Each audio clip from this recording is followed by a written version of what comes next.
Brexit is like Beethoven's 10th symphony. Great, but unfinished.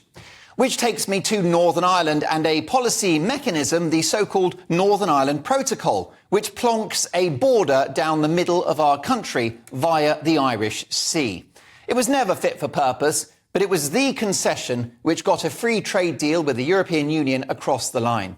I suspect the then Prime Minister Boris Johnson accepted the deal, knowing it would be dead on arrival and knowing it would have to be renegotiated. And here we are, with our new Prime Minister on the verge of a Brexit breakthrough. Yes, indeed, Brussels said they would never budge on this, but they are now about to do exactly that. There are Eurosceptic Tory MPs who are already talking down this deal. But Brexiteers must not fall into the trap of ideological purity at the expense of Britain's national interest. And what is our national interest? Well, it's to end this dreadful political and diplomatic deadlock, to give the people of Northern Ireland a functioning government in Stormont, and to agree a satisfactory, future-proof deal so we can all get on with our bloody lives. Do you want to still be talking about this in 10 years' time? I don't. Now, Boris Johnson has said that it would be a mistake for Rishi Sunak to get rid of the Northern Ireland Protocol Bill, which is currently in the House of Lords, and is a bill that would effectively tear up the protocol, which is a legally protected promise that we made to the EU. Now, this legislation has been politically very useful, as it has sent a clear message to Brussels that they either renegotiate the protocol or it goes. Brilliant. I love it.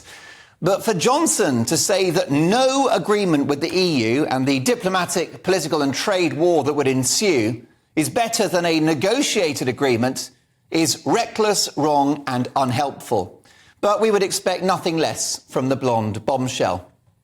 Boris Johnson is a military-grade shit disturber and loses no sleep in making life hard for Rishi Sunak on the eve of what could be a groundbreaking achievement. Boris has his talents, but it's my view that he is dishonest at a cellular level, and his only motivation, his only priority has ever been Boris Johnson.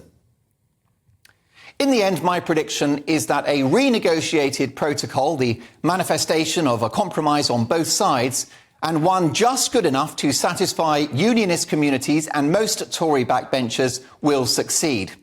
It won't be incredible. But don't let the great be the enemy of the good. Don't fall into the trap of ideological purity. It's counterproductive and ultimately hurts the Brexit cause. If the DUP accept the deal, that's good enough for me. That is my red line. Sorting out this protocol wasn't even on Rishi Sunak's top 5 list of priorities.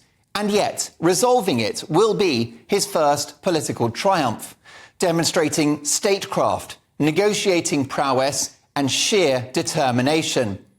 If he gets this Brexit breakthrough, it will boost his personal standing and will, in my view, change the narrative of this government from one seen as a failing administration, sleepwalking to electoral disaster, to a government that wins arguments, fixes problems and gets things done. The protocol was never acceptable. And it's time for us to be one country again.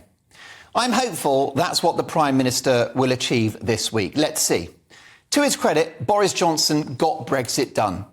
If Prime Minister Rishi Sunak can make Brexit work and achieve progress on his other priorities, particularly the economy, the NHS and stopping the boats, he'll be laughing all the way to the next election.